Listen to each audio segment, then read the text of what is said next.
बिस्मिल्लाहिर्रहमानिर्रहीम। अस्सलाम वालेकुम। मेरा नाम डॉक्टर मुदस्सिर हुसैन है और आप देख रहे हैं मेरा यूट्यूब चैनल वेटनरी इनसाइट्स। आज के सेशन में मैं आपके साथ एक छोटी सी सर्जरी का तरीका शेयर करूंगा जो फील्ड में बहुत ज़्यादा कॉमन प्रॉब्लम मिलती है। अक्सर वो एनिमल्स जो बाहर चराई के लिए जाते हैं, ख़ास तौर पर जो भेड़ें और बकरियां होती हैं, उनके थनों पर कोई नुकीली चीज़ लगने की वजह से कोई कांटा लग जाता है या कोई लोहे की तार जो है वो ज़ख्मी कर देती है, तो उस वजह से ज़ख़म हो जाते हैं और दूध उस ज़ख़म से लीक होना शुरू हो जाता है। इस तरह के केसेस को ठीक करने के लिए आप लोग सर्जरी के ज़रिए थन की रिकंस्ट्रक्शन कर सकते हैं। इसका तरीक़ेकार ये होगा कि सबसे पहले आप लोगों ने एंटीसेप्टिक के साथ थन को अच्छे तरीके से ज़ख़म को साफ़ करना है। उसके बाद देख लेना है कि अगर तो उसके एजेस प्रॉपरली अपोज हो रहे हैं, अच्छे तरीके से एजेस आपस में जुड़ रहे हैं, तो उसको स्टिचिंग स्टार्ट कर देनी है। वरना अगर कोई उसमें थोड़ा बहुत फ़र्क है तो एजेस को ट्रिम करके बिल्कुल बराबर कर लेना है। इसकी स्टिचिंग का तरीक़ेकार ये है कि सबसे पहले जो इंटरनल मिकोज़ा है उसको आपस में स्टिच करना है और उसके लिए आप लोग 2/0 या 3/0 क्रोमिक कैटगट यूज़ कर सकते हैं। कैटगट इसलिए यूज़ करनी है क्योंकि ये अंदर ही डिज़ोल्व हो जाती है और एब्जॉर्बेबल सुचर मटेरियल है, इसलिए अंदर वाली साइड पे कैटगट यूज़ करेंगे।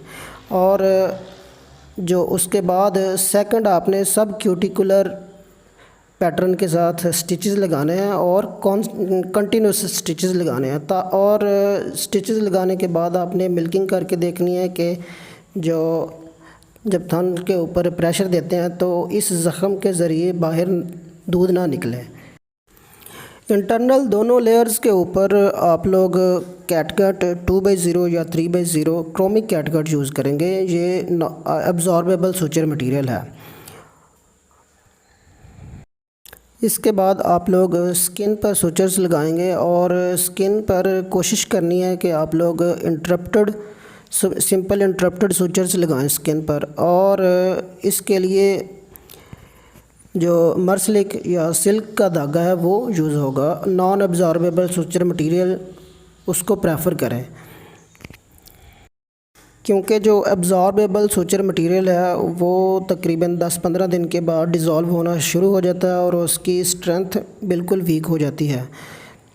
इसलिए बाहर वाली स्किन पर आप लोग non absorbable suture material use करेंगे और बाहर की स्किन के ऊपर जो सुचर्स लगाने हैं उनके लिए पैटर्न आप लोग सिंपल इंटरप्टेड यूज़ करेंगे।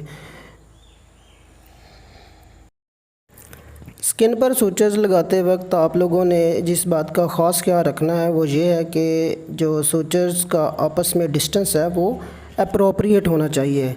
और सुचर्स कंप्लीट करने से पहले इस बात को श्योर कर लें कि जो सुचरिंग की है उससे मिल्क लीक आउट नहीं हो रहा। सुचर्स लगाते वक्त एक तो जो आपस में डिस्टेंस है उसका अप्रोप्रिएट ख्याल रखें कि वो डिस्टेंस ना तो बहुत ज़्यादा हो ना ही बहुत थोड़ा हो। अप्रोप्रिएट डिस्टेंस होना चाहिए ताकि स्किन एजेस आपस में प्रॉपरली अपोज हो जाएं और ज़ख़म की हीलिंग जो है वो प्रॉपरली और जल्दी से जल्दी हो जाए। हमने स्किन सुचर्स के लिए क्रोमिक कैटगट 1 नंबर यूज़ किया है क्योंकि इसका स्टे टाइम भी 28 डेज़ होता है, तो इस तरह के जो ज़ख़म है वो तकरीबन 10 से 15 दिन के अंदर हीलिंग कर जाते हैं और उसके बाद बाहर वाले सुचर्स की ज़रूरत नहीं होती। तो क्रोमिक कैटगट 1 नंबर भी यूज़ किया जा सकता है।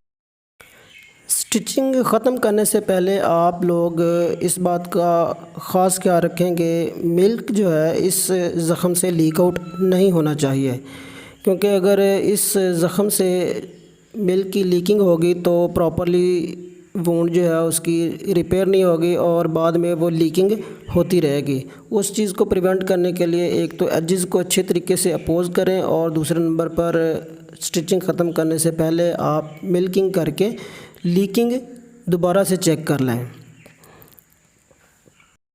इसके बाद आप लोग टीट ऑरिफिस में लगाएं ताकि इस टीट के अंदर कोई प्रेशर डेवलप ना हो और मिल्क की लीकिंग ना हो। टीट निपल से मिल्क जो है वो कंटिन्यूसली बाहर निकलता रहेगा और थन के अंदर बिल्कुल प्रेशर डेवलप नहीं होगा, तो उससे फ़ायदा ये होगा कि जो ज़ख़म की हीलिंग है वो अर्ली हो जाएगी। स्टिचिंग ख़त्म करने के बाद थन से दोबारा से दूध की लीकिंग चेक करें। उसके बाद जो ज़ख़म है उसको अच्छे तरीके से साफ़ करें, एंटीबायोटिक लोशन लगाएं। इस तरह के केसेस में आप लोग कंटिन्यूस 1 वीक तक जानवर को एंटीबायोटिक का शॉट भी देते रहेंगे, क्योंकि टीट निप्पल होने की वजह से अडर के अंदर इन्फेक्शन की एक कांस्टेंट रिस्क रहती है। तो उस चीज़ को कंट्रोल करने के लिए आप लोग मुसलसल उसको एंटीबायोटिक पे रखें ताकि अडर में किसी किस्म का इन्फेक्शन डेवलप ना हो। ये आप लोग देख सकते हैं कि 15 दिन के बाद जो थन की बहुत अच्छी रिकवरी हो गई है, उसकी कंप्लीट हीलिंग हो चुकी है और एजेस बिल्कुल अपोज हो चुके हैं। रिकवरी के बाद टीट से मिल्किंग भी नॉर्मल है और उसमें से जो दूध आ रहा है उसकी क्वालिटी भी बिल्कुल नॉर्मल है। टीट निप्पल के इस्तेमाल की वजह से थन में प्रेशर नहीं होता, इसलिए थन का साइज़ थोड़ा सा छोटा हो गया, लेकिन होपफुली ये बिल्कुल नॉर्मल हो जाएगा।